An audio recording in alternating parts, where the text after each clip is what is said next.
Gente, o tema central das discussões de hoje será tecnologia a favor da longevidade. Vou compartilhar com vocês aqui uma breve introdução. Os avanços tecnológicos, especialmente os disruptivos, irão revolucionar a saúde das pessoas até o ano de 2050. No campo do diagnóstico, a assertividade com o uso da inteligência artificial. Na terapêutica, as inovações farmacológicas e nas áreas da próteses e órteses, a reconfiguração serão extraordinárias. A longevidade parece não ter mais limites. O Big Data comporá a nossa vida e o controle individual e poderá ser um bem, mas também representará um risco à individualidade. Estar dentro do sistema pode significar redução de custos de um lado, mas também perda de autonomia e privacidade de outro. A biotecnologia e a engenharia genética terão uma influência determinante na questão da saúde. A ética e o racional estarão se contrapondo? Quais, então, são os limites? E para abrir os trabalhos deste dia, abordando o tema efeitos positivos e negativos da tecnologia para a saúde no ano de 2050, nós convidamos para mediar a mesa o Dr. Antônio Roberto Batista. Eu vou pedir uma salva de palmas. O Dr. Roberto é graduado pela Escola Paulista de Medicina. Ele é especialista em saúde pública pela USP e também medicina do trabalho pela Unifesp, é mestre em ciência pela USP, é especialista em filosofia pela PUC Campinas e atualmente vice-presidente da Fundação Educacional Inaciana Padre Saboia de Medeiros, FEI. Por favor, reitero os meus cumprimentos, doutor Antônio Roberto Batista, obrigado por sua presença, ele que tem a responsabilidade de conduzir e mediar esse painel que já começou nos instigando, nos intrigando. Professor, doutor, bom dia. Obrigado pela presença. Eu cedo o espaço para a sua introdução aqui. Bom dia a todos.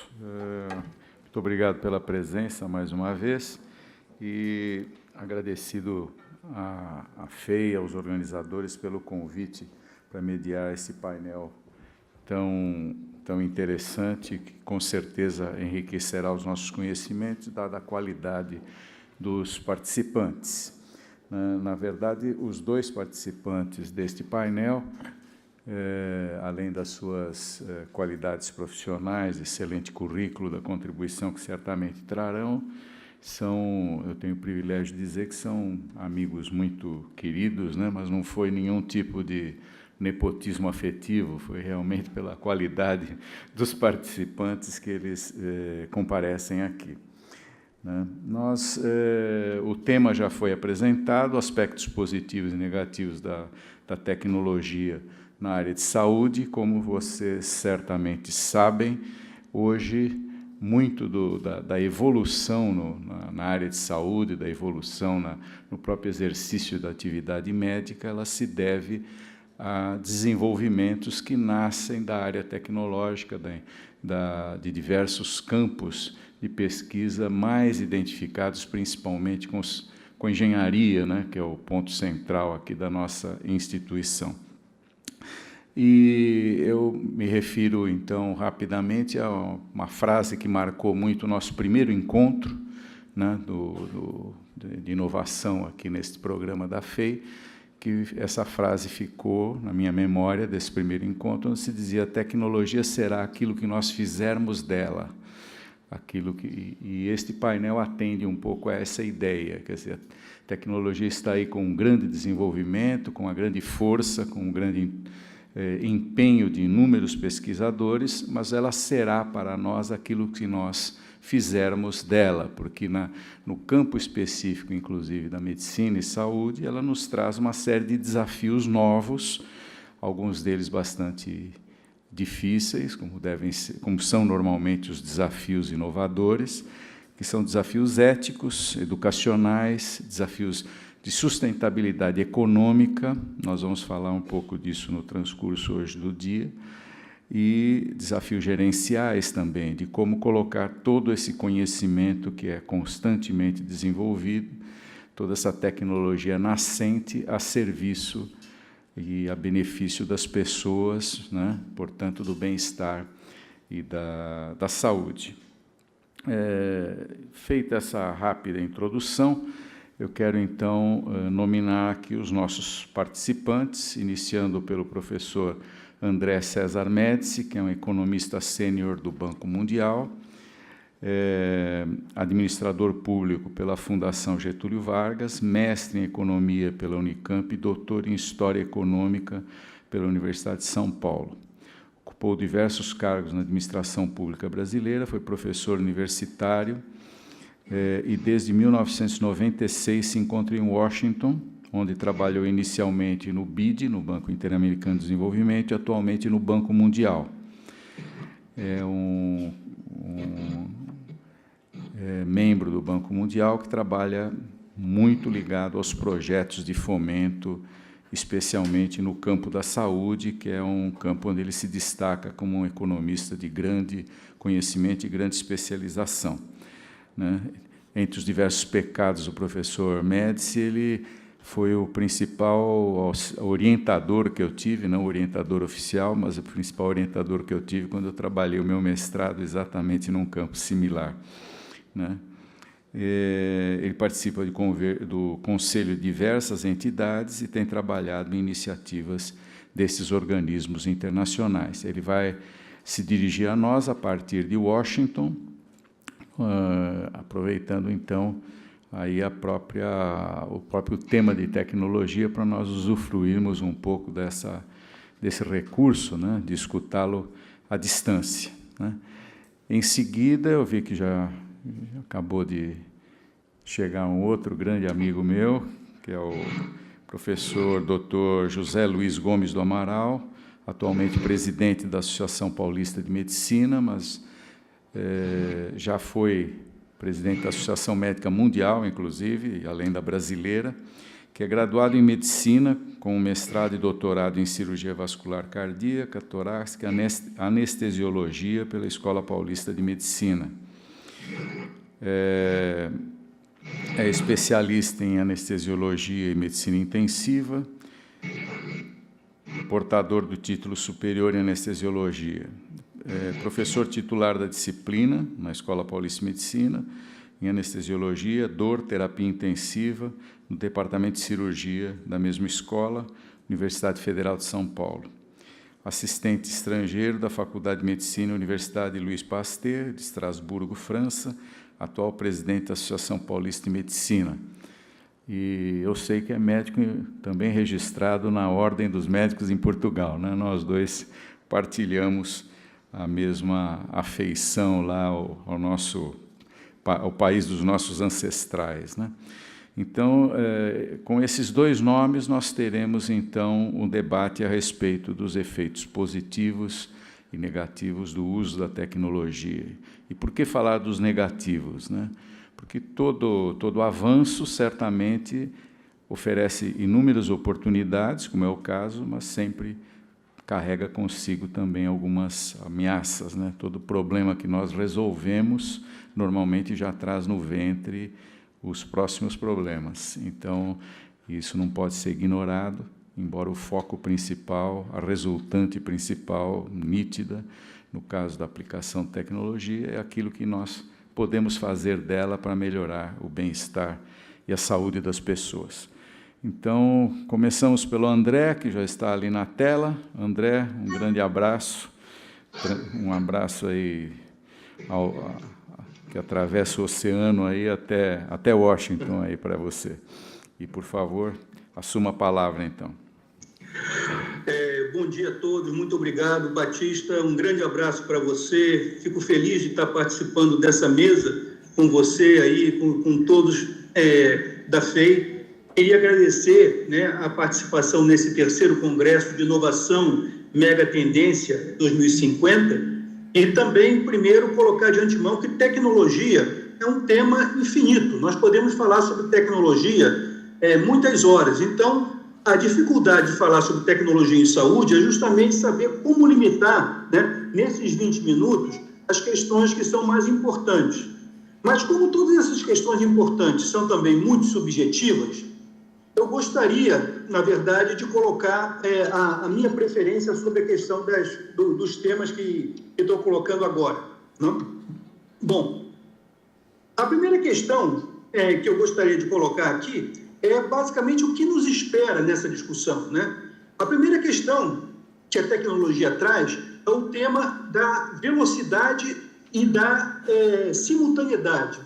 Nós temos que andar cada vez mais depressa. Essa é uma frase, uma pergunta, por exemplo, que a Alice, né, no País dos Espelhos, no conto do Lewis Carroll, fez, né, na questão de que ela tinha, né, um processo onde ela tinha que andar cada vez mais depressa para ficar no mesmo lugar. Imagine, então, o que seria para ir para frente, né? E esse é um desafio que nós temos hoje em dia com o tema da tecnologia. A segunda questão é que a tecnologia ela é uma questão que normalmente rompe nossas perspectivas. Existe aquilo que, como o famoso economista Joseph Schumpeter havia colocado anteriormente, a tecnologia faz parte de um processo de destruição criadora. Então, nós temos que falar exatamente o que é esse processo de destruição criadora em saúde e tentar dar algumas tendências em relação a isso. Uma pergunta, vocês estão acompanhando a minha apresentação, ela está indo bem, não? Ok, obrigado. E a terceira questão é a questão das tendências de tecnologia, e nesse caso existe toda uma gama de questões que podem ser colocadas.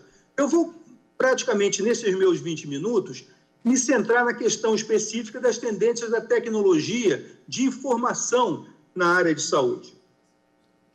Então, a primeira questão é o problema de que nós temos que andar cada vez mais depressa. Por que nós temos que andar cada vez mais depressa? Porque cada vez mais as revoluções acontecem num piscar de olhos. Isso acontece tão rápido que a gente não vê. Todo dia a gente está vivenciando experiências de alguma coisa nova que aparece no universo da tecnologia em saúde. Só para a gente ter uma ideia, né? Qual o número de anos para atingir um mercado de 50 milhões de usuários em vários tipos de tecnologia que ocorreram ao longo do último século? O telefone demorou 75 anos para atingir 50 milhões de usuários. O rádio demorou 30 anos. A TV, 13 anos. A internet, 4 anos. O Facebook 3 anos e meio. O Instagram, 6 meses. E agora estão dizendo, por exemplo, que o Angry Birds demorou basicamente 30 dias. Então, nós estamos vivendo um processo, né, onde cada vez mais essas inovações atingem um número crescente de pessoas num tempo cada vez menor. A verdade é que nós temos não só oportunidades e riscos nesse processo, porque todos esperam que as inovações sejam sustentáveis, né? Ou seja, existe uma expectativa de que o problema que nós vamos enfrentar com a tecnologia é sempre um problema conhecido e bem entendido, e que, na verdade, os mercados que nós vamos enfrentar com essa tecnologia, ou vamos ocupar com essa tecnologia, já existem e estão identificados. Temos a percepção ou a expectativa de que a inovação melhora a performance, reduz o custo e traz mudanças incrementais, ou seja, com isso elas podem ser acessíveis e avançar no ritmo que a gente espera. E, ao mesmo tempo, acreditamos que o consumidor acha que o mercado é previsível, né? E, portanto, ele acredita naquilo que está sendo colocado no mercado. E, por fim, nós achamos sempre que os modelos de negócio existentes são suficientes para dar conta do surgimento das novas tecnologias. Mas a minha pergunta, será que isso tudo é verdade? O que, na verdade, nós temos é que a maioria das inovações surgem de forma disruptiva. E essa é a questão específica que a gente tem que pensar no que diz respeito à tecnologia. Ou seja, normalmente o problema que a tecnologia vem enfrentar não é um problema conhecido ou entendido. Só para a gente ter uma ideia, ninguém pensava na ideia da internet quando a internet começou a se generalizar. Foi uma coisa que veio, muitas vezes, sem o conhecimento da maioria da população e fez com que a realidade mudasse muito rapidamente. Os novos mercados, em geral, eles caem do céu. À medida que você cria uma tecnologia, você cria aquele processo que nós chamamos, quando a tecnologia é aceita, daquilo que a gente chama de lei de Sé, né? Toda oferta cria a sua própria demanda. Normalmente, a inovação ela é dramática e acaba mudando as regras do jogo da sociedade que a gente vive. E, portanto, o consumidor não conhece essa nova tecnologia e o comportamento do consumidor em relação a esse mercado passa a ser, em geral, imprevisível. E a verdade é que os modelos de negócio tradicionais não estão dando conta especificamente das tecnologias que surgem. Sempre quando chega uma nova tecnologia, ela acaba rompendo os modelos tradicionais de gestão, e essa é uma questão que a gente vai ter que enfrentar cada vez mais com o surgimento dessas novas tecnologias que vêm por aí.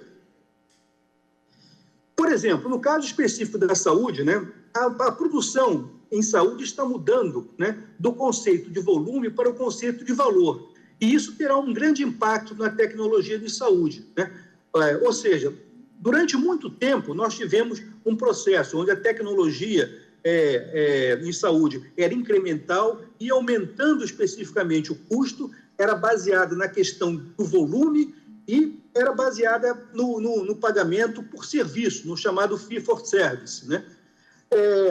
Mas, na verdade, essa concepção tem mudado, e ela tem mudado em função de paradigmas que vão sendo descobertos, né, por Michael Porter, por exemplo, da Universidade de Harvard, né, que diz, basicamente, que existe hoje em dia o chamado Triple N, ou seja, o triplo objetivo da saúde no futuro, porque a saúde ela tem que dar conta de melhorar a saúde não só do indivíduo, mas da população. Então, é necessário que se introduza um conceito de saúde populacional, é necessário melhorar o cuidado para o paciente, então a questão do foco no paciente passa a ser uma questão super importante, e é necessário reduzir os custos, porque ninguém aguenta mais essa escalada secular de crescimento dos gastos em saúde. Então, os novos sistemas de saúde vão ter necessariamente que dar muita atenção à questão do custo e vão ter que ser efetivamente mais baratos. Então, essa trilogia entre melhor cuidado, melhor saúde e menor custo leva também a uma quarta questão que está no âmago, no centro de todo esse processo, no centro desse triângulo, e que é a questão da qualidade. Tudo isso vai ter que ser feito com padrões de qualidade cada vez mais exigentes. As pessoas não querem mais enfrentar as filas, não serem atendidos, ou quando serem atendidas, não ter uma saúde de qualidade. O tema da qualidade passa a ser um imperativo. E essas questões são as questões que estão no âmago do que deve ser tratado pelas novas tecnologias de saúde. Para que se alcance esse tema dessas inovações, é necessário também uma nova métrica do valor e da qualidade da saúde, né? Nos conceitos do Michael Porter, né, basicamente existem fórmulas bastante simples, embora a questão específica do valor tenha várias formas. A primeira dela é que o valor é simplesmente a relação entre resultados e custos. Ou seja, nós temos que na medida que nós aumentamos os resultados e reduzimos os custos, nós estamos aumentando o valor em saúde.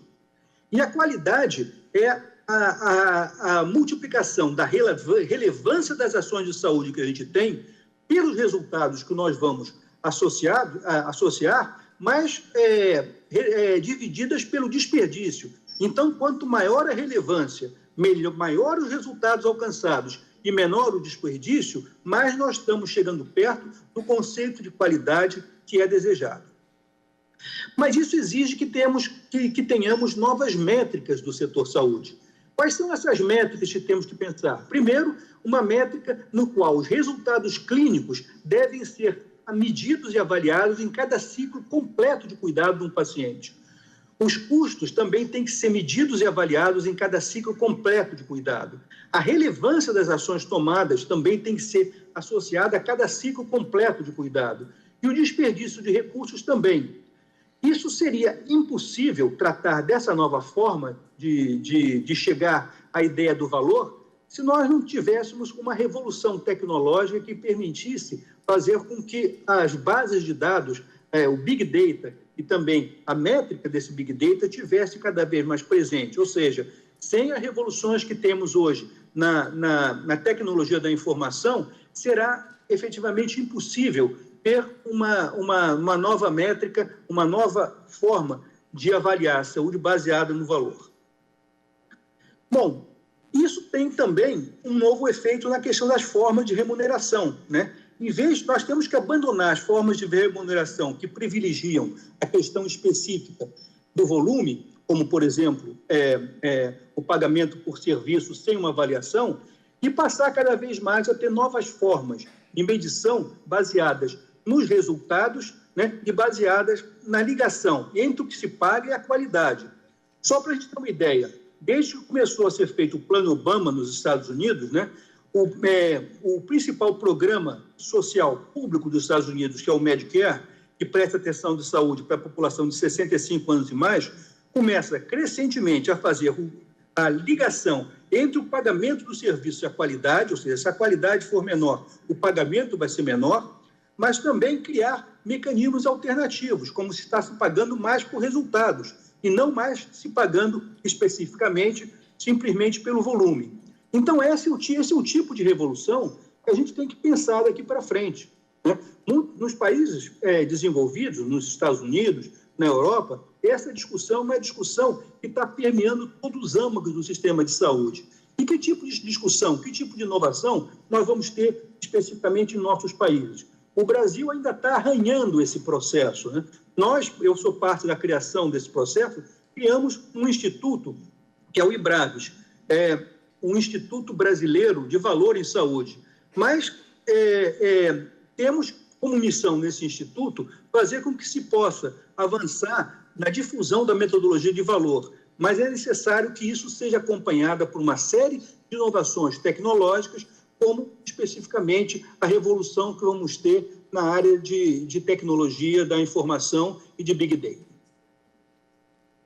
Bom, então quais são as tendências do Value Based Healthcare, né? Primeira coisa, nós vamos ter que ter indicadores clínicos, né, cada vez mais presentes na análise, ou seja, isso como forma de controlar a qualidade para poder alcançar os resultados. Nós temos que ter obrigatoriamente a introdução da mensuração dos custos. Temos sistemas de custos, né, dentro da área de saúde para que se possa medir as margens e comparar os resultados com os custos. E, por fim, nós temos que ter uma nova concepção de risco, porque na metodologia do Fee-for-Service, o risco estava sempre vinculado ao pagador. Mas se nós mudamos de uma metodologia de Fee-for-Service para valor, o risco passa a ser compartilhado entre todos aqueles que fazem parte do processo, ou seja, não é só quem paga que está assumindo o risco, ele assume parte, mas uma parte substancial do risco passa a ser admitida pelo profissional de saúde, pelo hospital, por todos aqueles que compartilham a questão específica da tecnologia da produção de saúde. Bom, então, com isso, nós podemos dizer que essa nova forma de medir e de valorizar a saúde, ela está acompanhada por processos tecnológicos que representam aquilo que nós podemos chamar de uma destruição criadora em saúde, como dizia o economista Joseph Schumpeter, né? Aonde se incorpora a tecnologia em saúde? Nós podemos dizer que ela se incorpora basicamente em três áreas. Na área específica associada ao capital, nos processos de gestão e organização e na ideia da cadeia de suprimentos. Quando nós falamos especificamente da questão do capital, nós estamos falando de equipamentos médicos para diagnóstico e terapia. Em termos de gestão e organização, nós estamos falando de tecnologia da informação, a questão específica de gerência de processos e a introdução do uso cada vez mais sistemático do Big Data. E na ideia de cadeia de suprimentos, estamos falando de tecnologias associadas a imunobiológicos, a medicamentos, a insumos, a materiais médicos e muitas outras coisas. Temos, efetivamente, uma série de requisitos tecnológicos para que se possa alcançar uma vida mais longa, porque esse tem sido o objetivo, não só implícito, mas também explícito, das mudanças tecnológicas que tem na área de saúde. Mas isso não vem de graça, né? O que é importante saber é que esses requisitos tecnológicos para uma vida mais longa estão associados a uma série de processos, ou a uma série de inovações. Que inovações são essas? Primeiro, a ideia de Big Data e analíticas. Nós temos, como já falamos, temos que ter cada vez mais dados e temos que ter cada vez mais a utilização dos dados na medição dos resultados, na medição dos custos, na medição da performance. Essa é uma questão fundamental. A segunda questão que cada vez que vem associada a isso é a questão da inteligência artificial e internet das coisas, né? Os chamamos de IoT, né?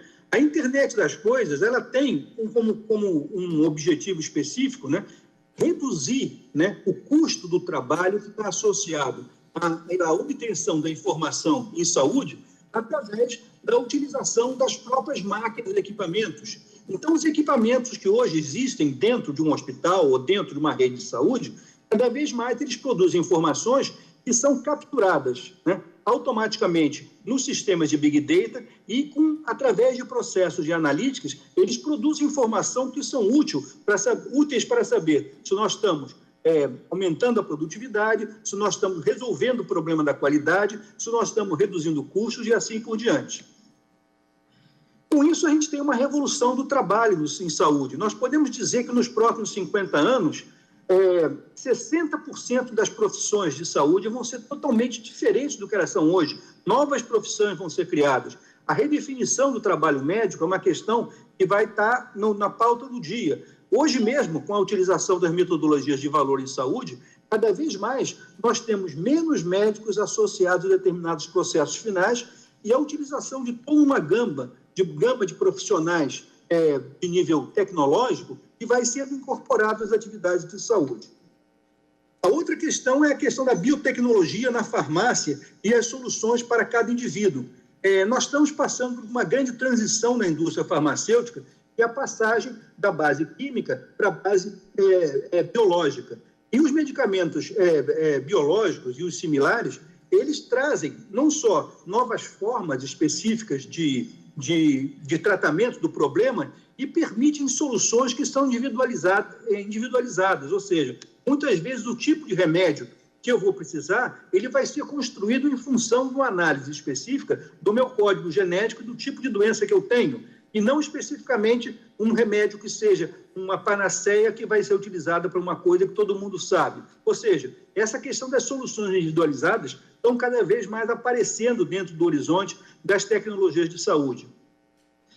Isso significa também, né, que o nível de informação pelo qual, hoje em dia, a população vai ter sobre sua própria saúde, através da disseminação do Big Data, de uma série de outras questões, vai aumentar em grandes proporções.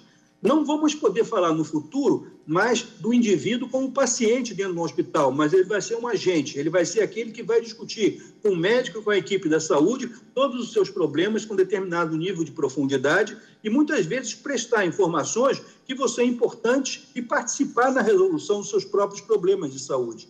Essa é uma questão que hoje em dia já está presente em vários planos de saúde dos Estados Unidos, como o caso da Kaiser Permanente, que especificamente, através de internet, educa o paciente, dissemina uma série de informações sobre o paciente, faz com que ele tenha conhecimento da sua condição e coloca ele no centro da decisão clínica a respeito das questões que vão ser associadas à sua cura. Com isso, os custos se reduzem e também ele passa a ser copartícipe na divisão dos riscos pelos quais estão sendo colocados dentro dos sistemas de saúde. A ideia de que o risco vai ser colocado só em quem paga, né, o serviço de saúde deixa de ser uma questão, como nós falamos, importante dentro desse processo. E, por outro lado, nós vamos ter uma questão também que é a perda cada vez mais dos direitos individuais, né? Ou seja, nós vamos ter uma que a gente chama da ditadura da prevenção. Quer dizer, cada vez mais as pessoas vão ser examinadas ao entrar dentro de um plano de saúde e saber quais são os seus comportamentos, se a pessoa fuma, se a pessoa bebe, se a pessoa tem comportamento de sexo de risco, se a pessoa tem um esporte radical que faz alguma coisa complicada, que ameaça a sua saúde. Tudo isso vai ser um fator que vai definir no futuro o preço do plano de saúde que ele vai ter, né? E, portanto, as pessoas vão ser obrigadas, até por uma questão de beneficiar a parte do corpo humano que é mais sensível, que é o bolso, né? Em começar a tomar uma série de medidas preventivas como forma de ter um custo menor do seu plano de saúde. Ou então assumir o risco de pagar isso. Se você quer fazer um esporte radical, Você, além de pagar pelo esporte radical, você tem que pagar pelos riscos que estão associados à sua saúde. Se você quer continuar fumando, tudo bem, é uma decisão sua, mas você vai pagar isso no preço individual do seu plano de saúde. Hoje em dia, esses custos são todos repartidos entre a população que faz parte do plano de saúde, seja ela fumante ou não. Cada vez mais, com a informação, com o Big Data, esses custos tendem a ser individualizados. E, no futuro, com a questão das órteses, próteses e todas as questões de equipamentos que vão sendo adotados, aplicados e sistemas de informação interiores ao próprio corpo humano, existe uma tendência de que a tecnologia médica que temos atualmente se transforme numa tecnologia de criação de ciborgues, né? Ou seja, pessoas que vão ter partes artificiais cada vez mais como estratégia de tentar sobreviver o máximo possível. Hoje em dia nós sabemos, e muitos médicos falam, que o limite da vida do ser humano é de 130 anos, né?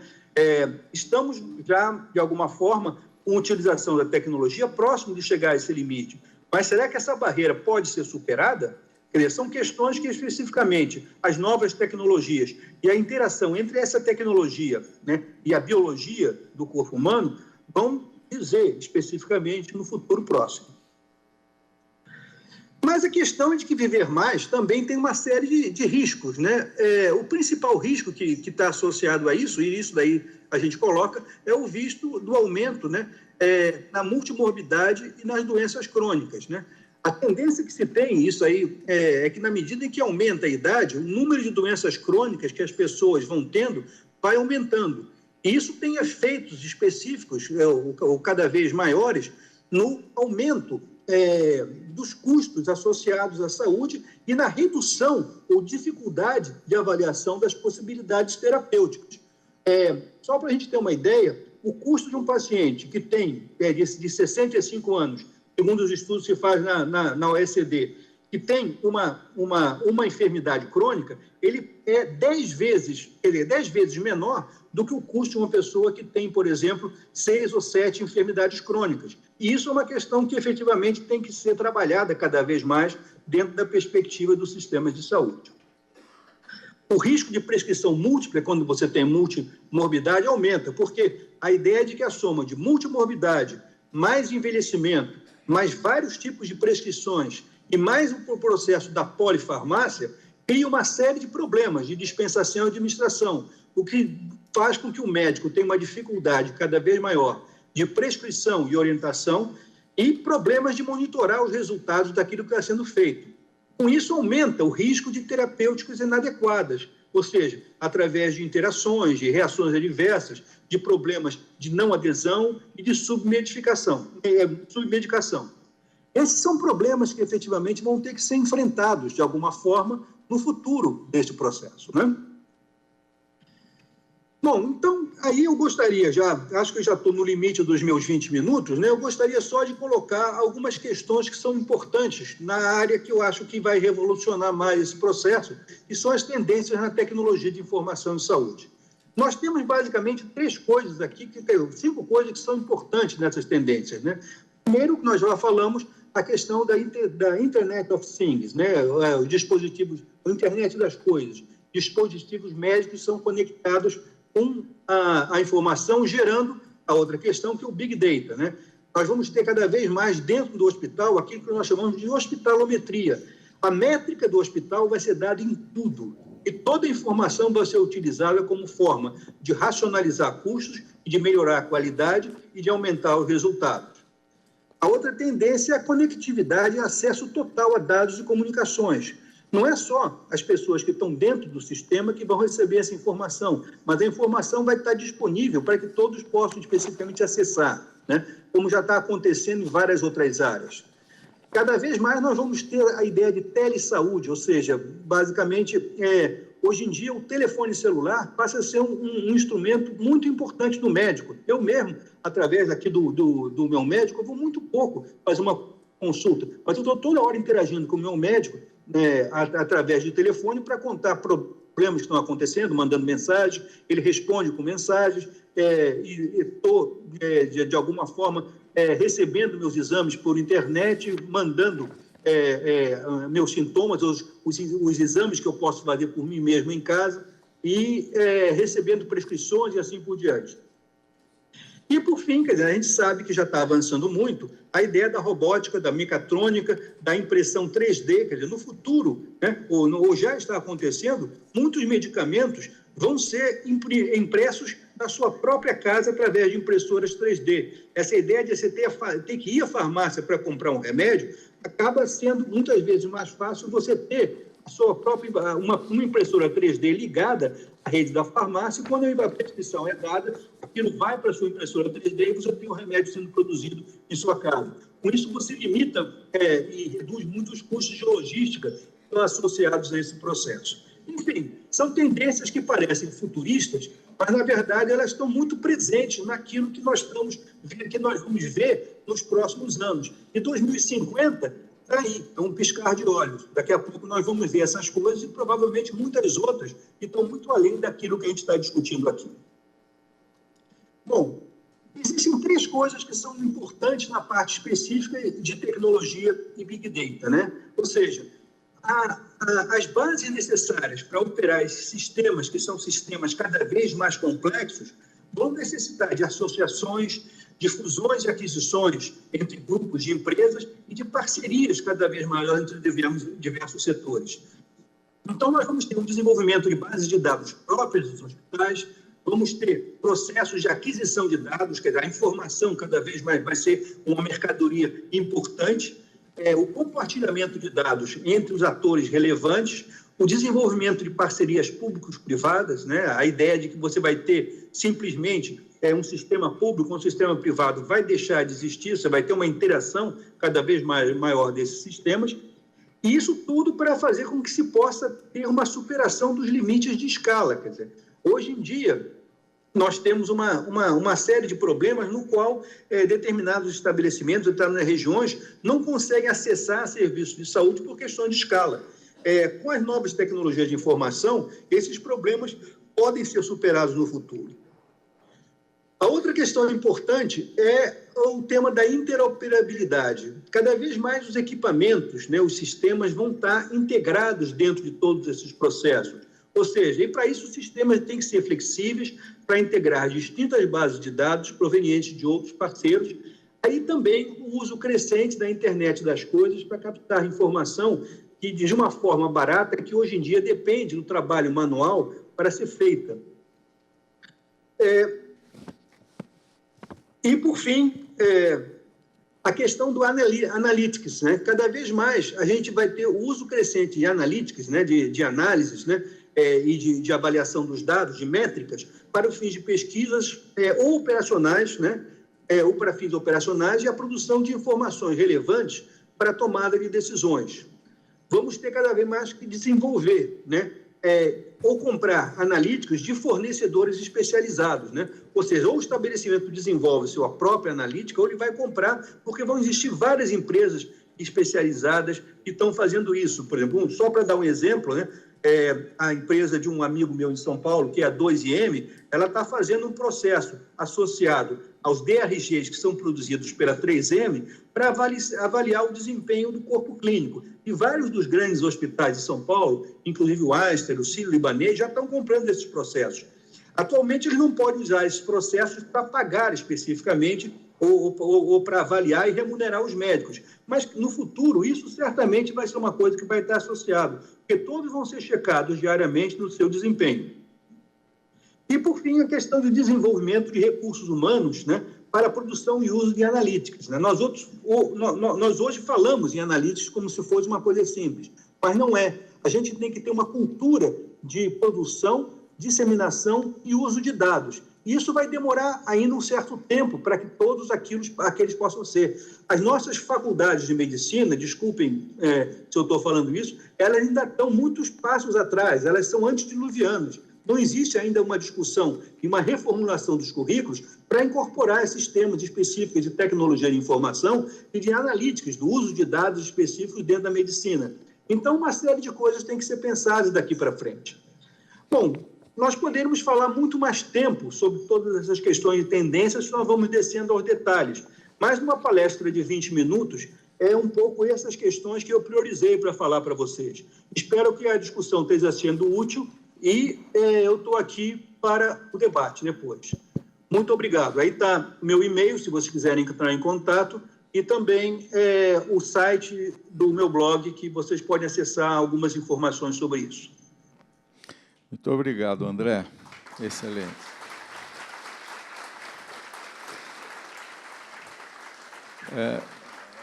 André, você permanece conosco, então, para o debate que se seguirá. Algumas perguntas, vamos procurar complementar Perfeito. Algum detalhe posteriormente. De Um imediato, prazer. Obrigado. E de imediato já passo a palavra ao Dr. José Luiz para dar continuidade à apresentação.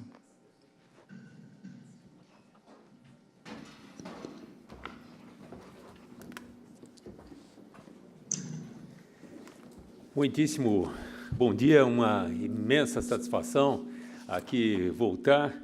E quando o Batista me fez esse convite, eu pensei primeiro na honra, na satisfação de estar aqui de novo com vocês. Eu estive aqui num passado não recente, num evento semelhante a esse. E imaginei que nós teríamos, que eu teria momentos muito interessantes, oportunidade de aprender muito aqui. E eu já vi nesses primeiros 20 minutos com o André Médici que foi absolutamente fantástico, da forma como ele tratou um assunto tão vasto e com tanta propriedade.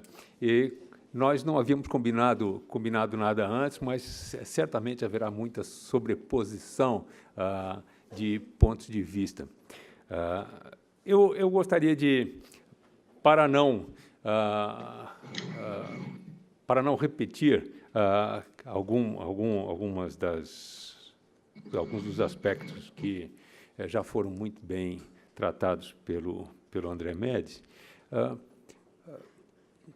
oferecer aos senhores um pouco o meu ponto de vista enquanto médico, enquanto representante dos médicos, da profissão médica. Eu gostaria de começar definindo medicina. Há muitas formas de definir medicina. A que eu mais gosto é a conjunção de 3 características. Então, a medicina é conjunção de, primeiro, compaixão, a vontade de servir ao semelhante, a vontade de aliviar o sofrimento, a vontade de fazer o bem. Isto é o que move todos nós, particularmente quando decidimos ingressar na carreira médica. Escolhemos a medicina como profissão, é por isso. E muitos o fazem já numa fase bastante precoce da vida, ainda na infância, na adolescência. Mas a vontade de ajudar o próximo sem meios não faz medicina. É apenas uma boa vontade. É necessário que nós aliemos ciência à vontade de ajudar o próximo. E existem muitos que aliam ciência à vontade de resolver problemas, mas isso só não constitui medicina. Isso constitui uma estrutura relativamente frágil, que não resiste a um longo tempo de vida profissional. Para que isto se torne uma estrutura sólida e realmente se configure a medicina, é necessário que nós aliemos a ética à ciência e à vontade de ajudar. Então, ética, ciência e compaixão constituem medicina. Bom, o que é ciência para a prática médica? A ciência sem aplicação, ela muito pouco pode nos oferecer. Eu fiquei imaginando falar para uma plateia de engenheiros, não, como é que eu vou relacionar conhecimento científico com a tecnologia. Eu fico imaginando que talvez nós tivéssemos aqui uma figura que fosse a base e o expoente. Não? A base é o conhecimento e o expoente é a tecnologia. tecnologia e o resultado disso fosse a aplicabilidade da ciência. Mas, para que isso componha um círculo virtuoso, é necessário, absolutamente necessário, que a tecnologia não interrompa a construção da base de conhecimento. E é necessário que a base de conhecimento contribua para a evolução tecnológica. Muito bom. Então, aqui nós temos essa configuração, e para que isto represente benefício para nós daqui a 50 anos, e para que isso represente benefício para nós ao alcançarmos os nossos 100, 150, 130, como disse o André, ou a eternidade, não? Para que isso traga realmente benefício, nós não podemos interromper esse círculo virtuoso, tecnologia e construção do conhecimento. E depois nós temos que respeitar a ética e a compaixão. Bom, quais são os desafios que nós vamos enfrentar aqui? Eu acho que o André colocou perfeitamente esses desafios. O primeiro desafio é, para que nós alcancemos a saúde eterna, não é? Nós temos que quebrar algumas barreiras. Nós temos que estender os limites cronológicos da vida, além desses 130, não é? E também nós não podemos desprezar nenhum dos atributos que compõem a qualidade da vida. Quando nós queremos saúde eterna, nós queremos não apenas ausência de doenças, nós queremos o completo bem-estar, não é? Físico e espiritual. Portanto, é necessário que nós respeitemos isto. O segundo desafio é não apenas alcançarmos a saúde eterna ou ampliarmos o nosso estado de saúde, mas estender esse benefício aos milhões e milhões de pessoas que hoje se encontram completamente alijados do progresso. Como nós vamos aumentar a acessibilidade? Nada se pode pensar sem trabalhar na acessibilidade.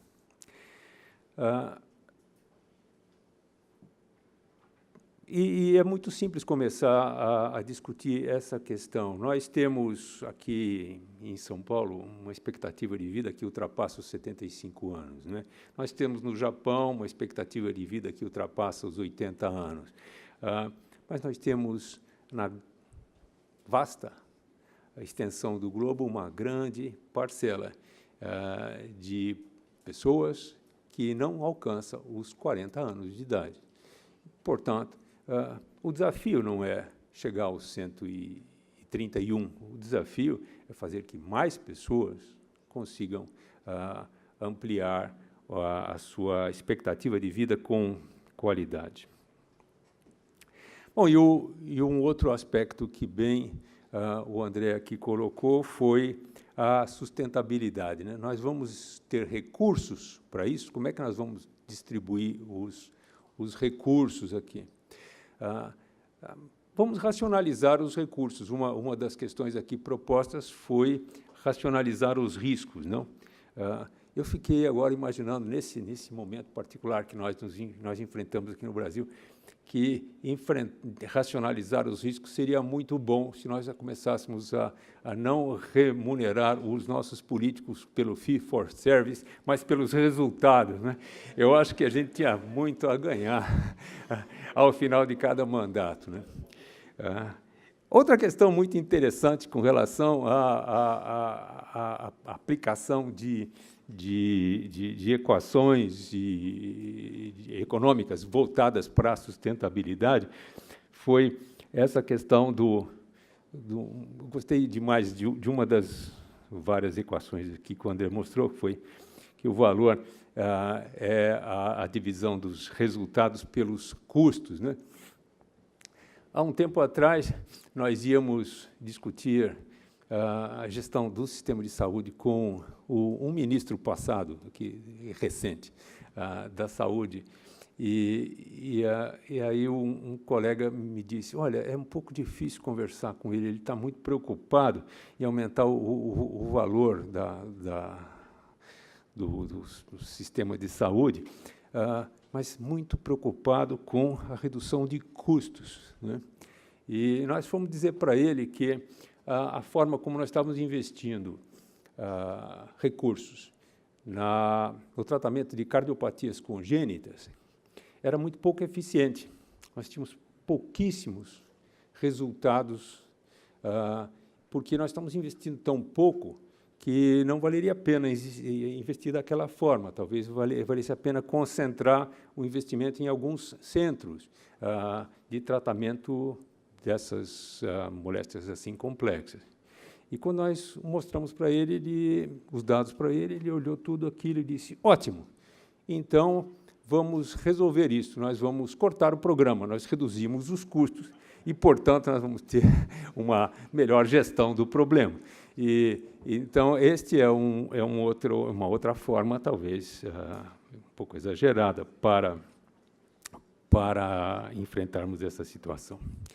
Também há muito pouco tempo, continuando na questão da sustentabilidade, pois eu vou voltar um pouco para a tecnologia, a sustentabilidade, nós tivemos um simpósio interessantíssimo, acho que foi organizado pelo Estado de São Paulo, sobre judicialização, não é?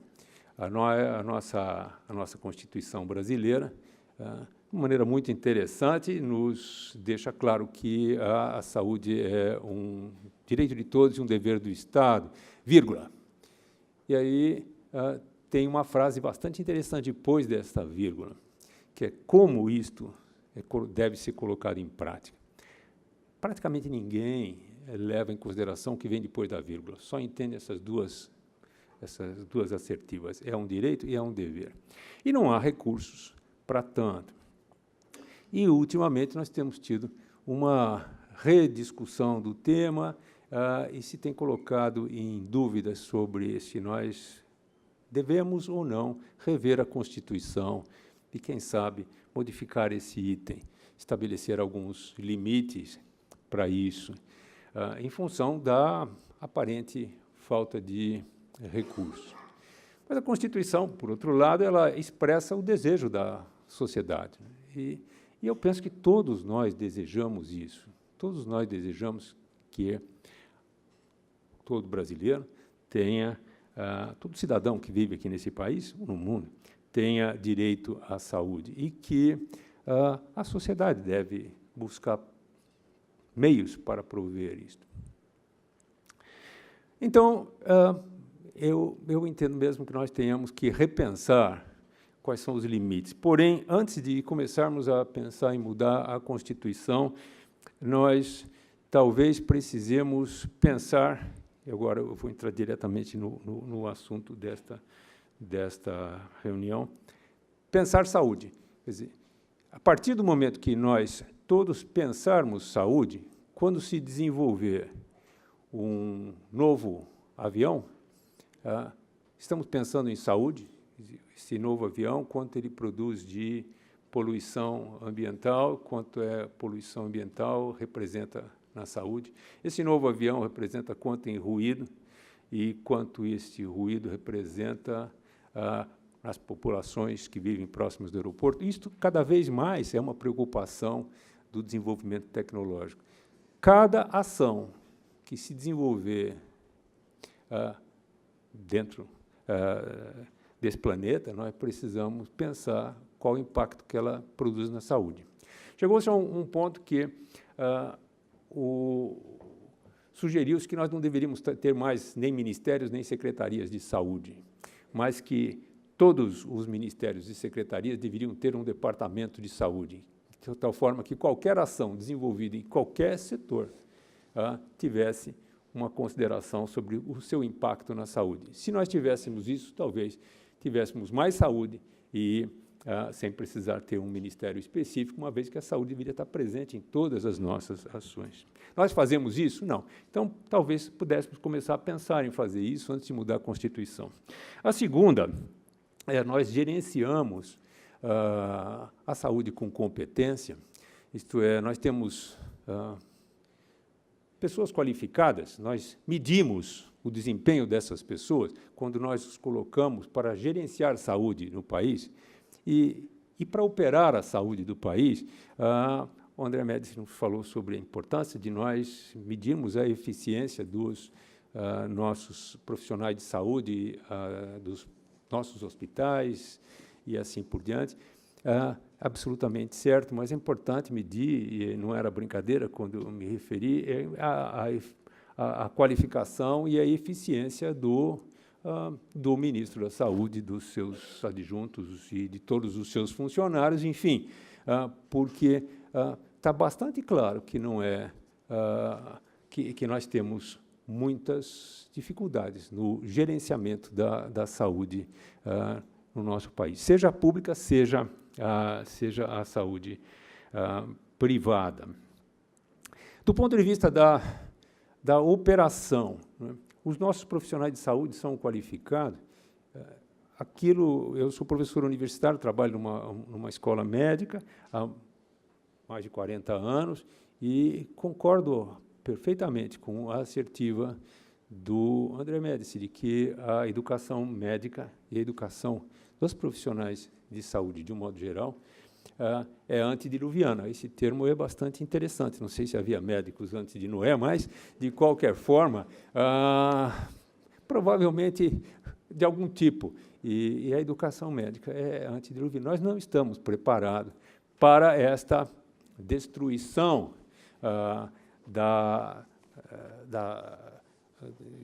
de muitos elementos que nós ainda conservamos na formação médica. Eu penso que nós não estamos preparados e realmente não gostaria que a profissão médica não tivesse compaixão, ética e ciência, mas muito do que nós ensinamos para construir esta profissão precisa ser modificado para acompanhar esta evolução. Depois, nós incorporamos tecnologias de uma maneira adequada, e toda essa tecnologia que é produzida, ela aumenta a efetividade, melhora os nossos resultados, traz valor à nossa atenção à saúde. Eu penso que não, nós não temos uma firme gestão da incorporação de tecnologias em saúde.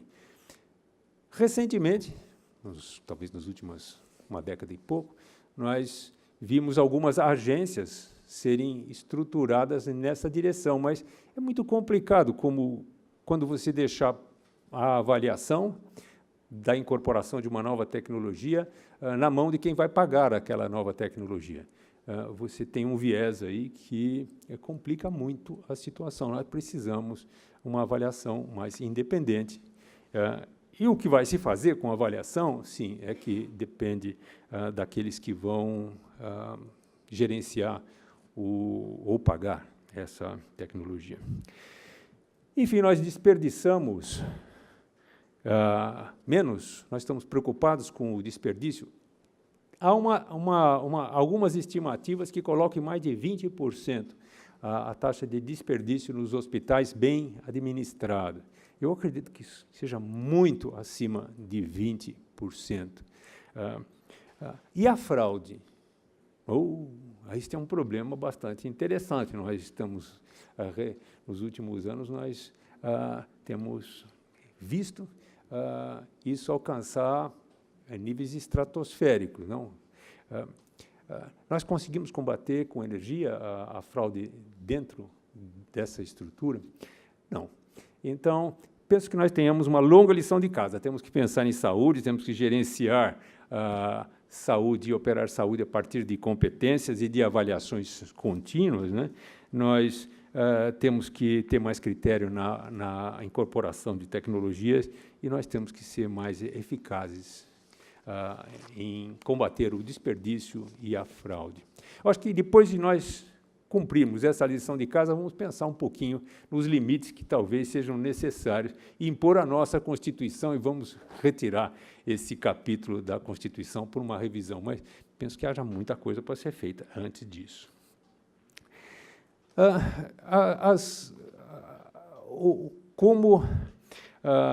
Como nós estaremos daqui a 100 anos, quando chegarmos aos 100 anos, né? Não daqui a 100 anos, nós vamos estar muito mais longe do que nós podemos imaginar hoje. Muitíssimo mais longe do que nós podemos imaginar hoje. Hoje ainda nós estamos preocupados com algumas condenações, não, que parecem difíceis de serem contornadas. Outro dia, um colega urologista me disse: todos os homens vão ter câncer de próstata. Todos nós vamos ter câncer de próstata. Só precisamos viver o suficiente para ter o câncer de próstata, mas teremos o nosso câncer da próstata. Então, isso não é uma boa notícia, não é verdade? Não é uma boa notícia. Eu quero viver muito e, portanto, mas também não quero, né? Então, como nós vamos contornar isto? Talvez seja... Esse é um desafio que a tecnologia vai ter que nos oferecer. Para a tecnologia nos oferecer, nos oferecer o que nós queremos, nós precisamos dominá-la. E um dos assuntos que foi tocado aqui foi a multiplicidade de medicações, né? Nós conseguimos produzir remédios cada vez mais eficazes. Só que, como nós vivemos mais e acumulamos mais morbidades, nós somos obrigados a fazer uso de vários medicamentos. E a interação entre esses medicamentos é um problema a ser tratado. Há uns poucos anos, nós fizemos lá na unidade de terapia intensiva, onde eu trabalho lá na Escola Paulista de Medicina, um trabalho bastante interessante com um profissional de saúde que é incorporado em vários países, não generalizadamente no Brasil, que são os farmacêuticos clínicos, né? Então, nós tivemos um concurso de um farmacêutico clínico que passava o dia inteiro, passou isso durante um ano, era uma moça muito paciente, olhando todas as prescrições e conversando com todos os médicos, tentando encontrar potenciais interações medicamentosas naquelas prescrições.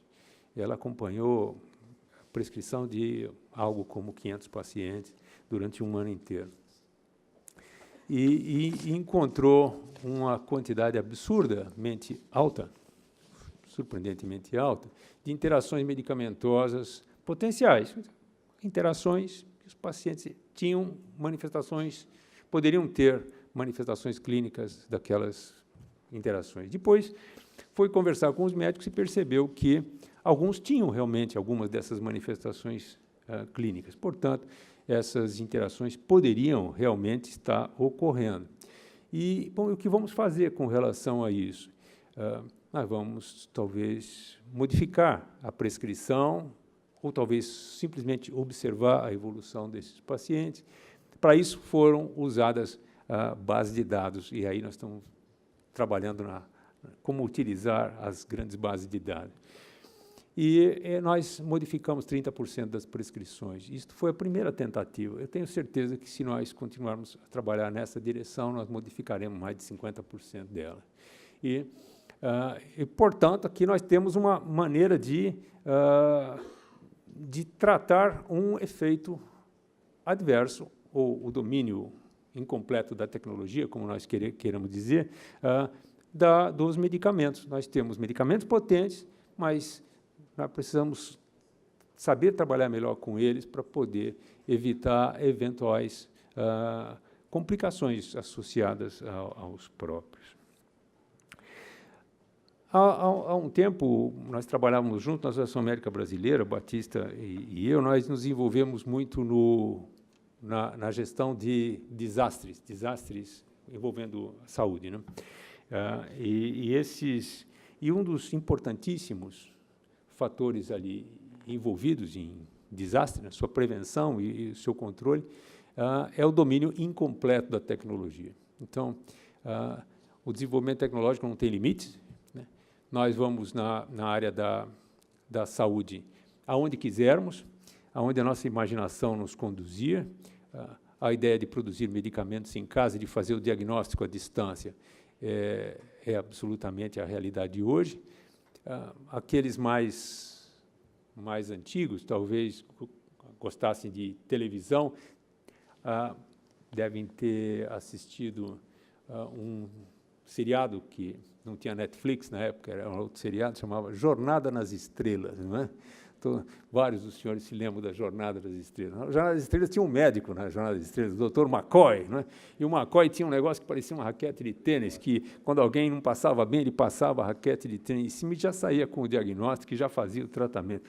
Era algo muito interessante. Mas isso é a realidade, nós não vamos estar tão distantes do Dr. McCoy, né?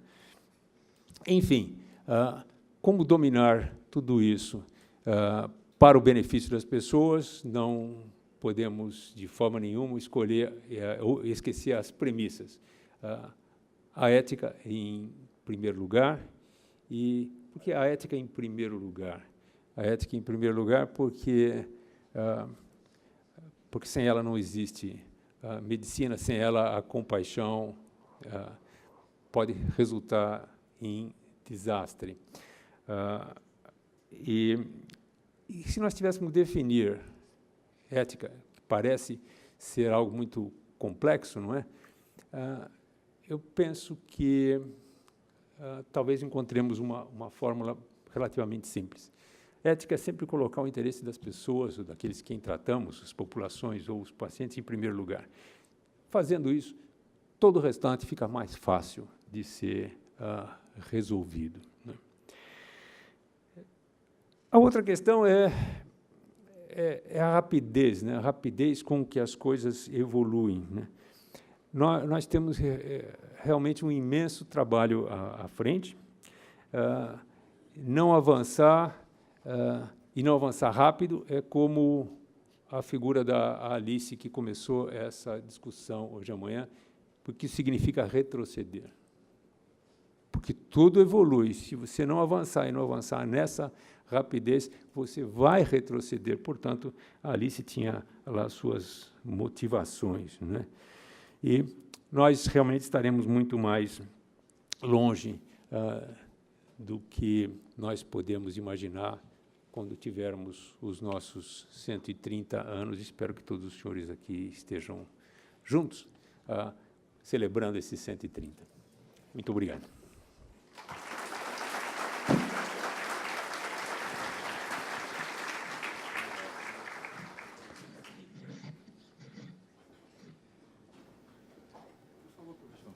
Bom, eu vou colocar duas questões que eu acho que ambos os participantes podem tocar. De certa maneira, já tocaram. Vou pedir apenas um foco um pouquinho mais forte nesses dois pontos, né? Um é a questão da incorporação da tecnologia e custo, né? Que o André, principalmente, falou desse assunto, e como seria de esperar, obviamente. E, de um modo geral, a gente tem um conceito de que a tecnologia e a disseminação da tecnologia sempre reduz substancialmente os custos, né? Tem duas áreas, que é a aplicação militar e a aplicação em saúde, que consomem continuamente tecnologia nascente, né? Já e, portanto, sem um tempo, talvez, de depreciação apropriado para a gente usufruir plenamente dessa redução de custos pela disseminação. Pelo menos é o que parece, né? E não sei se esse conceito ainda continua válido, né, André? Mas eu gostaria que o André e depois o Zé Luiz também tocassem rapidamente nessa interface, né? A dificuldade que nós temos em absorver custos de forma adequada. O André já tocou um pouquinho nisso, o Zé Luiz também chamou atenção para alguns pontos. Então, eu já vou dizer as duas coisas que eu sugiro aqui. E outro aspecto é o conflito potencial que a gente visualiza aí no dia a dia entre o mundo tecnológico, isso não é só na área de saúde, obviamente, e o mundo normativo, né?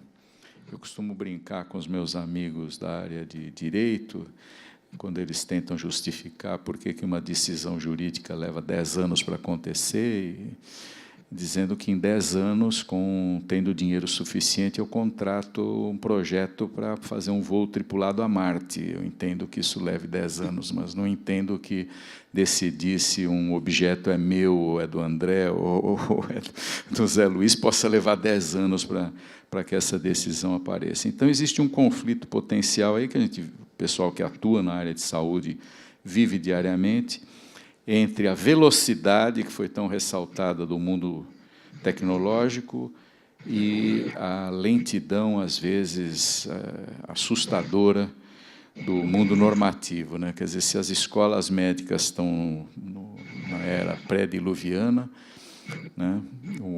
Às vezes as normas legais parece que são ainda mais lentas na sua evolução. Então, esses 2 pontos, né? A questão da mitigação dos custos ao longo da incorporação, isso envolve também a racionalidade de uso, né? Entre outras coisas, e o conflito potencial entre mundo tecnológico e mundo normativo, né? Acho que podemos começar pelo André, depois o Zé Luiz pode comentar aquilo que achar pertinente também. André, por favor. Obrigado, Batista. Acho que são 2 questões muito relevantes. Eu queria, antes de entrar na discussão dessas questões, parabenizar o José Luiz pela sua palestra também. Eu acho que existem muitos pontos em comum naquilo que nós estamos falando e eu acho que realmente foi uma boa sinergia entre os temas que foram abordados aqui nessa mesa. Bom, o tema da incorporação de tecnologia, obviamente, que envolve um custo, né? Mas nós sempre temos a dimensão de que o custo é uma questão absoluta, quando, na verdade, não é. O custo é sempre uma questão relativa. Relativa a quê? Relativa aos benefícios que estão sendo gerados. Então, eu nunca poderia pensar, quer dizer, que o custo da nova tecnologia é muito alto. Mas a gente tem que pensar, por outro lado, que benefícios a nova tecnologia está gerando e como esses benefícios se expressam em termos monetários, né? Os economistas têm uma forma muito clara de qualificar isso, que é a ideia de valor presente, né? O valor presente de uma tecnologia, ele significa, basicamente, o cálculo de quanto se vai ganhar durante um número X de anos em função do custo que você vai pagar por aquela tecnologia. Se a geração desses recursos, né, é uma geração muito grande, o custo da tecnologia fica barato, porque o custo é sempre relativo. Então, essa é uma questão que tem que ser pensada. O grande problema nesse caso é o problema, mas nós temos dinheiro para pagar pelo custo dessa tecnologia num momento em que os benefícios da tecnologia ainda não se realizaram. Para isso, quer dizer, é necessário pensar em 2 coisas. Primeiro, os recursos próprios que se tem para investimento nessa tecnologia, mas também, por outro lado, pensar na possibilidade de ter acesso ao crédito. Infelizmente, no Brasil, o crédito, né, ainda é muito caro, apesar das reduções recentes, mas a questão do crédito, ele está aí para isso mesmo. O crédito é aquele que vai, uma vez que a gente tem confiança no investimento que vai fazer, saber especificamente se vale a pena utilizar a tecnologia em função de um cálculo econômico que permita saber o valor presente dos benefícios que nós vamos ter naquele tipo de processo. Então, eu diria que, basicamente, a incorporação de tecnologia ela vai ser sempre presente. E é por isso que nenhuma das tecnologias, quer dizer, deixou de ser incorporada ao longo do tempo. Por outro lado, a gente tem uma questão que, a partir do momento em que essa tecnologia começa a se generalizar, o custo dela passa a baixar cada vez mais por causa dos ganhos de disseminação. Normalmente, quando você cria uma tecnologia, por exemplo, vamos pensar especificamente na questão de medicamentos. O desenvolvimento tecnológico de um medicamento de base química, ele demora basicamente 2 a 3 anos e vai custar em torno de 5 a 10 milhões de dólares. O desenvolvimento de um medicamento de base biotecnológica, hoje em dia, ele demora de 5 a 10 anos e vai custar de 100 a 150 milhões de dólares. É isso, basicamente, que está hoje em dia no mercado. Agora, isso significa que a gente, por causa disso, vai utilizar os medicamentos de base química? Não. o tipo de processo pelo qual, o tipo de benefício que estaria associado aos medicamentos de base biotecnológica, inclusive benefícios que podem ser considerados intangíveis, como a questão da prolongação da vida, da satisfação, são questões que têm que ser colocadas na mesa a respeito da utilização específica desse tipo de processos. Então, essas são questões que têm que ser ponderadas quando nós sabemos na questão específica do custo. Então, resumindo um pouco o meu ponto de vista, 3 coisas são importantes. Primeiro, o custo é sempre ele não é absoluto, ele é sempre relativo ao benefício que se tem. Segundo, é necessário calcular qual o valor presente daquela tecnologia para saber efetivamente se o seu custo vale a pena. E terceiro, se não temos recursos necessários para fazer o investimento, uma opção específica é utilizar o crédito como uma forma de saber especificamente, e com uma boa avaliação econômica, como esses processos vão ser feitos. Esse, basicamente, é o meu ponto de vista e a forma como o processo vem evoluindo ao longo do tempo. A segunda questão que você coloca, eu concordo plenamente, que é a questão de existe um conflito entre o mundo tecnológico e o mundo normativo. A tecnologia avança cada vez mais rápido e cada vez existem mais barreiras jurídicas para que se possa regulamentar essa tecnologia. Mas eu diria que em muitos países desenvolvidos, esses processos vêm avançando rapidamente. Por exemplo, se a gente pensa do ponto de vista de patentes, nos países envolvidos, se a gente pensa do ponto de vista dos anos 90, o tempo médio para você gerar uma patente de uma área de medicamentos, ele demorava em torno de 5 anos. Era um tempo muito demorado, porque você tinha que fazer todos os testes, fazer todas as provas de resistência, saber exatamente se o medicamento ia ter efeitos secundários, se ia ter sequelas ou assim por diante. Hoje em dia, esses testes são muito mais rápidos e, portanto, nos países envolvidos, o custo, o tempo que se tem para aprovar uma patente está em torno de 1 a 2 anos, até a sua regulamentação final.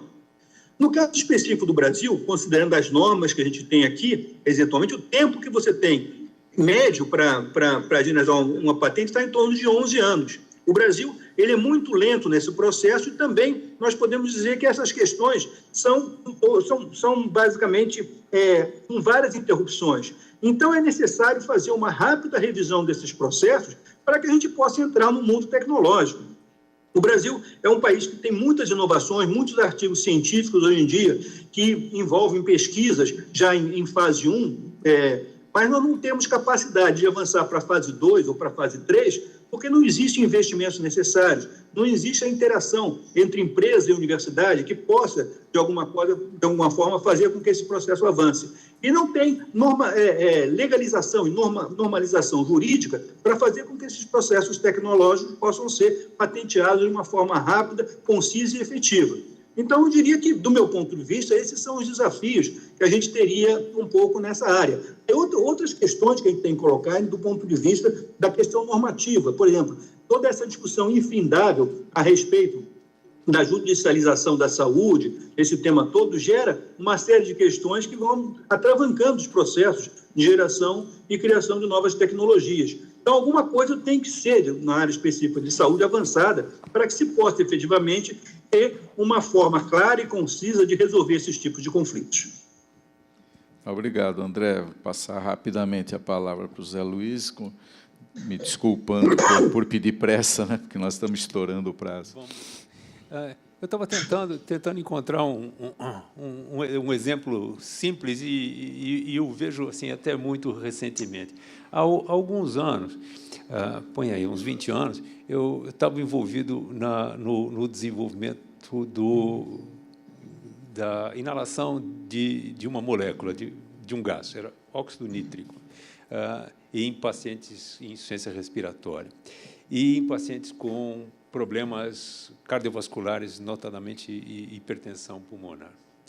Bom, foi uma tecnologia desenvolvida a partir de uma base de conhecimento que é a compreensão do poder desta molécula, das múltiplas ações que essa molécula desempenhava no organismo e qual seria a expectativa de se administrar essa molécula como um medicamento inalada.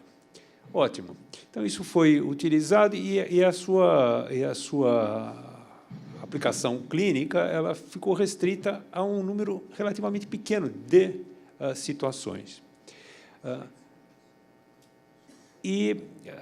Recentemente, há coisa de 2, 3 meses, eu estive num congresso dos experts desse assunto na Inglaterra.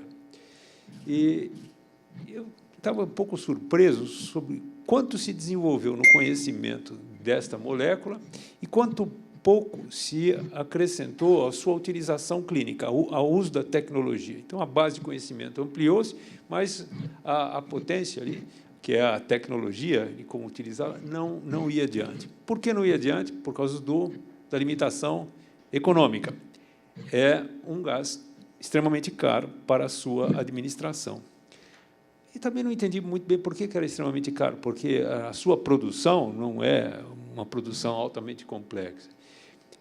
E no Brasil não é um medicamento assim tão caro, mas nos Estados Unidos é. Então, existem outros fatores que não são simplesmente o custo do desenvolvimento de um produto que determinam o seu valor final. Há questões locais que são completamente diferentes da questão da produção da tecnologia. Mas, em função desta pressão do custo, a ciência também avança e os engenheiros da Harvard descobriram uma forma de produzir à medida que você administra, quase como aquela impressora que manda a informação da farmácia. A forma de produzir o gás no próprio sistema de inalação do paciente, não comprar o gás estocado e trazê-lo ao paciente com todas as questões de logísticas que o médico lembrou. E eu achei absolutamente fantástico. Acharam um problema. A tecnologia resolveu uma forma de contornar o custo. Isso é um aspecto da situação. O outro é o planejamento. Nós podemos tirar, a partir de grandes bancos de dados, a partir do Big Data, exatamente quantas cardiopatias congênitas devem nascer no Brasil por ano, porque nós não somos tão diferentes do resto da humanidade, não é verdade? Então, nós conseguimos ter uma ideia disso. Se eu sei quantas tem e quais são as que são passíveis de tratamento atualmente, eu tenho que me organizar para poder tratá-la. E tem que fazer um planejamento sobre quantos anos isso terá que ser alcançado. Eu preciso ter formação de pediatras para que possam diagnosticar ao nascimento este problema. Eu preciso ter unidade de terapia intensiva capaz de tratar esses pacientes até a cirurgia, cirurgiões cardíacos, a unidade de terapia intensiva para cuidar no pós-operatório e depois clínicos cardiologistas para reabilitar esses pacientes a seguir e as medicações necessárias para fazê-lo. É muito complicado fazer isso? Não. É muito complicado planejar isso? Não. Faz isso? Não se faz. O que se faz é, temos aqui um problema clínico, vamos aumentar o número de profissionais para tratá-los, todos, os enfermeiros, os pediatras, não, só os médicos. E pelo que o André nos diz, nós vamos ter uma diminuição da demanda de médicos e não um aumento da demanda de médicos. E o Brasil vai ter, muito antes de nós chegarmos aos 100 anos, provavelmente uns 2 milhões de médicos e não vamos saber o que fazer com eles. E aí, usando aquela regra que o André também nos mostrou aqui, vai ter uma oferta muito grande e vai criar uma demanda muito grande. Eu não sei aonde é que nós vamos parar para atender esses custos, não é assim? Então, talvez sejam 2 exemplos interessantes. A falta do planejamento sobre como utilizar a tecnologia existente, né, ou o desenvolvimento de novas tecnologias que possam reduzir os custos. Bom, muito obrigado mais uma vez ao Zé Luiz, ao André, pela participação e pela contribuição que trouxeram a este evento, e obrigado a todos pela presença. Nós vamos, então, um pouquinho atrasados, encerrar, né, esse painel. Muito obrigado.